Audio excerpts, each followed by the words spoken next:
destaque negativo, tá bem fácil assim, né? Tem 2 ou 3 no máximo ali, e positivo tem mais. Mas aí, pode começar primeiro com os negativos, para a gente terminar com a parte positiva. O que é que tu achou dos jogadores do Náutico hoje? Cara, o nome que destoa por completo da partida para mim é Chiesa.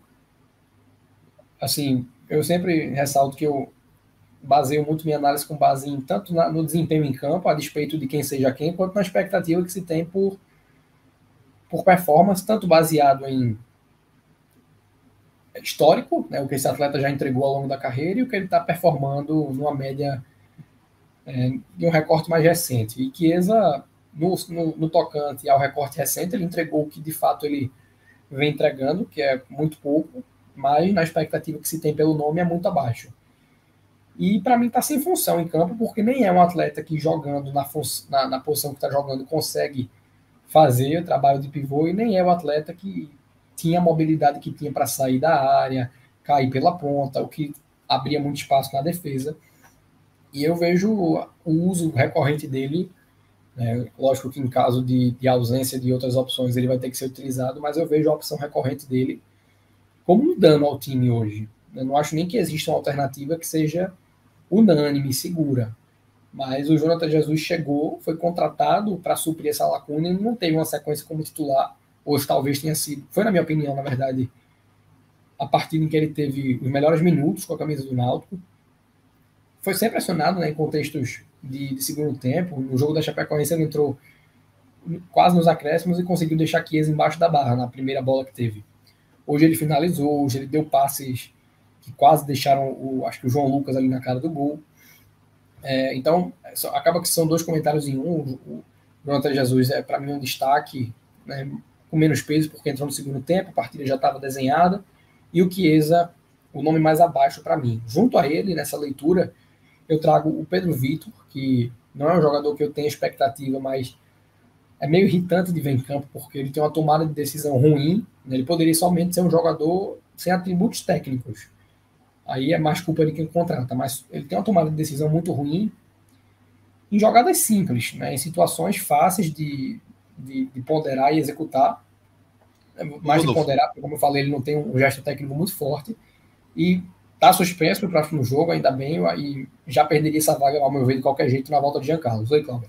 Só para pontuar sobre o Pedro Vitor, me tira uma dúvida. Teve um lançamento, acho que de Souza, que eu acho que foi para Pedro Vitor, né? Eu queria que tu confirmasse se foi para Pedro Vitor, porque ali é um lance, eu do estádio, eu disse, pô, você é um jogador. A bola que ele deu para trás. Que ele vai, em vez dele dominar, ele deixa ficar, correr, perde o tempo, dá para trás, enfim. Ali, da arquibancada ali irrita demais, velho. Assim, obviamente da TV também irrita. Mas assim, pô, se ele já domina, ele ia cair na cara do goleiro, ele deixa a bola correr e perde o time todinho da jogada, né? Pois é, tem leituras que são muito simples assim, e assim, é o que eu meio que uso como situação de escolinha, né? Que você pode ser um péssimo jogador de futebol, mas você tem que ter a leitura. Por exemplo, na derrota do Náutico pro Londrina, eu falei disso quando o Thiago Enes sai desenfreado para dar um bote no Douglas Coutinho, com a partida controlada, o Náutico vencendo no meio do campo. Aí toma um drible seco, o Douglas Coutinho conduz sem oposição e empata o jogo, que depois acabou sendo virado. Então, essa tomada de decisão entre deixar uma bola correr, que às vezes é um momento, e dominar uma bola, nem sempre é, o jogador tem que ter. O que é melhor fazer? Se eu deixar ela correr, eu vou alcançar. Eu ganho o campo se eu deixar essa bola correr. É melhor dominar aqui para cadenciar a jogada e deixar meu companheiro fazer a ultrapassagem. O jogador tem que ter essa leitura. E ele não tem. E existe os dois casos, né? Tem tanto o jogador bom que tem a leitura de jogo ruim e o jogador ruim que tem a leitura de jogo boa. No caso do Pedro Vitor, ele não tem nenhum dos dois, o que é totalmente prejudicial. E citando o terceiro nome, eu já falei do Wellington, cara, mas como o sistema defensivo todo, o trio de zaga, né, melhor dizendo, foi bem, e o Wellington fez parte desse trio, queira ou não, acabou ajudando o Náutico ali no lance da expulsão do Anselmo Ramon, porque a cotovelada foi nele, apesar de que ele já tinha feito a falta no Anselmo Ramon no lance. Foi muito mais a infantilidade do atacante do CRB do que um mérito do Wellington no lance. Mas eu vou excluir da lista para trazer o João Lucas, que foi um atleta que, para mim, oscilou na partida com a participação aguda. Ele não se escondeu do jogo hora nenhuma, estava sempre dando linha de passe, estava sempre ultrapassando, mas, cara, no momento que a partida estava vencida, estava sendo vencida por 2-1, o Náutico teve duas escapadas, pelo menos pelo lado dele, que a definição da jogada era simples, cruzamentos fáceis de se realizar. Na primeira vez, eu acho que era o Jonathan Jesus, uma bola que ele deu de primeira muito boa para o João Lucas e pisou a área para receber. O João Lucas errou na força que botou na bola, e depois uma jogada, acho que para o Matheus Cocão.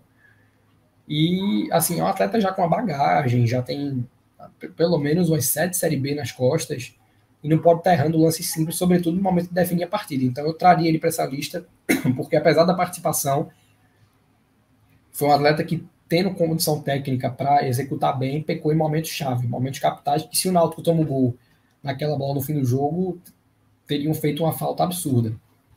E aí, acho que, já passando aqui para os melhores e cedendo a palavra a Clisma, vou tentar citar 3 também. Eu começo com o Maurício, zagueiro, que hoje ele e o Bruno Bispo, para mim, tiveram muito bem no jogo. O Maurício corou porque foi uma estreia, né? Eu condeno muito você estar estreando, jogando nesse momento do campeonato, mas o Náutico precisava de um zagueiro, como teve o próprio Arthur Henrique, que estava no banco hoje chegando, porque era um setor carente quantitativo e qualitativamente. E o Maurício conseguiu acrescentar em qualidade hoje, mereceu fazer o gol, finalizou muito bem ali. E não acho que foi o melhor jogador em campo, mas talvez tenha sido o expoente, né, dessa vitória pela solidez defensiva que o Náutico trouxe. Junto a ele, eu cito no combo de estreantes o Anilson, que, para dar uma referência de quem não viu o jogo, me lembrou muito o Sidney no começo do Náutico nessa partida. Um atleta que tem um fôlego muito grande, uma noção tática que faltava a Sidney, que era um atleta muito instintivo, mas uma capacidade de vir que, se bem utilizada, sobretudo nesse esquema de ala, né, que foi a função que ele desempenhou hoje, pode ser muito útil. E o contrato dele é até o final do Pernambucano de 2023, então vai ter uma certa longevidade aí para o Náutico trabalhar. Na ausência de Hereda e num momento muito ruim de Thiago Enes, acabou sendo uma peça que, se for repetir essa constância de atuações, vai ajudar muito. E para não citar, não excluir nenhum nem outro, Jobson e Richard Franco. Eu acho que Souza fez um jogo interessante, mas até no segundo tempo, usando um pouco mais em finalizações, bateu uma falta perigosa, um chute de fora da área que triscou a trave. Mas ainda assim, ganhando ritmo. Né? Não foi um jogador crucial para essa vitória, apesar de ter batido o escanteio que resultou no gol. Mas Jobson e Richard Franco hoje tiveram muito bem. O Richard Franco até um pouco mais na leitura da partida, mas o momento do Jobson é muito bom, defensivo, ofensivamente, e o Náutico tendo esses dois afinados, porque são dois jogadores que pisam a área, pode complicar muito as defesas adversárias. São válvulas de escapes excelentes, porque você tem o Jean Carlos que finaliza o tempo todo, o Souza que bate bem na bola, Jobson que bate bem na bola, o Richard Franco que é mais um jogador de pisar a área em si. Então são muitas opções vindo de trás, que se você tem um atacante ali fazendo o mínimo, sabe, uma entrega de gols razoável, a tendência é o Náutico ter um desempenho ofensivo bem acima, e aí é torcer um pouco para que Elano tenha, né, uma desenvoltura ainda maior do que a gente viu hoje. Hoje foi o primeiro momento que a gente pode dizer que o Náutico evoluiu com o Elano e traduziu isso em resultado, que é o mais importante. Contra o Guarani, se jogar mal e vencer, tá ótimo, desde que, voltando para casa, volte a ter essa constante. O Náutico precisa dos dois, mas só um é fundamental no momento. Se ganhar e jogar mal, tá tudo bem. Eu assino embaixo que o Rodolfo falou, e só para pontuar, para mim o pior Chiesa, foi muito mal. E dos melhores, assim, gostei muito da partida de Jobson e Franco. Enquanto teve físico, já passou 2 jogos de fora, mas Franco jogou uma partida muito boa, assim. Ele deu uma intensidade que o meio campo não estava tendo, né? Com o Jean, com o Vitor Ferraz, então é É muito outro. pesado. É, Não tem espaço pro Vitor aí, infelizmente. é.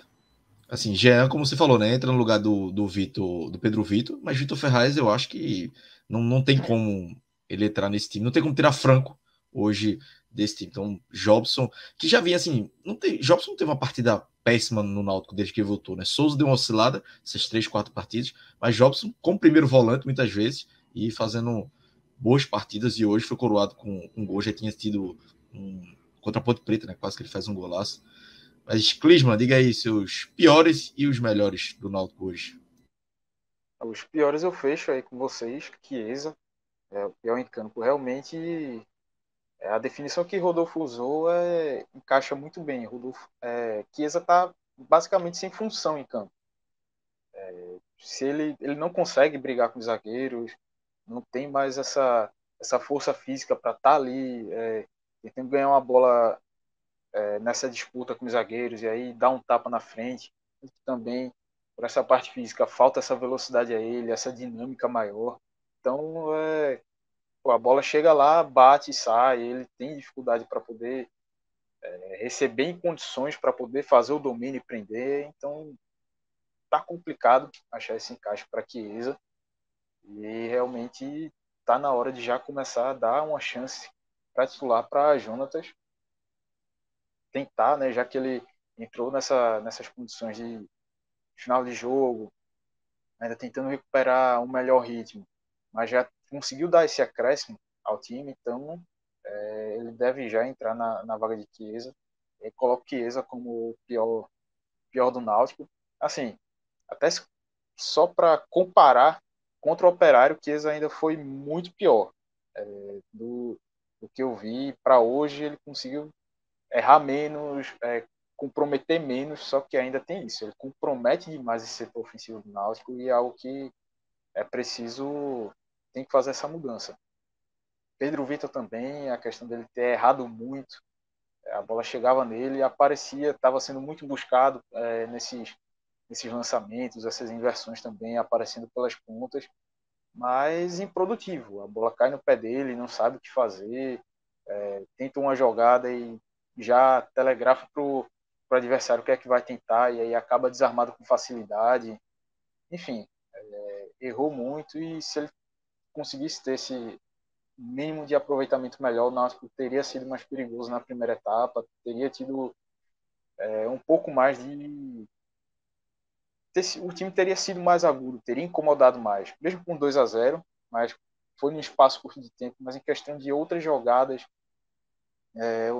faltou um pouco mais no Náutico e passou muito também por ele, pelo que ele estava errando e estava deixando de produzir. Entre os melhores, destacaria Jobson e Richard Franco. Jobson ainda coloco como melhor em campo pela partida que ele teve, já se encontrando melhor ali dentro do meio de campo do Náutico, em alguns momentos fazendo a função mais como primeiro homem de marcação, outros momentos saindo mais. Gostei mais dele tendo essas saídas, principalmente ali pelo lado direito, como aconteceu. Então, coroado com gol também, vale essa primeira posição. O Richard Franco também apareceu muito, brigou muito, a questão da intensidade, como vocês também ressaltaram. Ele também consegue entregar e consegue melhorar isso dentro do meio de campo do Náutico, porque não adiantava ter um meio com Vitor Ferraz, Souza, Jobson, mas sem ter essa intensidade aí, esses problemas de recomposição e também para poder acelerar o jogo quando é necessário. Então o Richard Franco, com essa presença dele, diminui um pouco dessa carência no meio de campo do Náutico, essa questão de intensidade, de poder parecer ter um jogador que encoste ali no ataque. Então vale essa segunda posição. Terceiro lugar para Maurício, ele pela partida segura que fez, pelo gol também, tudo que eu já mencionei antes na análise, colocaria nesse terceiro lugar. E as menções honrosas iriam para menção, na verdade, iria para Nilson, pela boa partida que ele fez, por toda a voluntariedade também. Acho que fecharia aí com esse pódio mais a menção honrosa.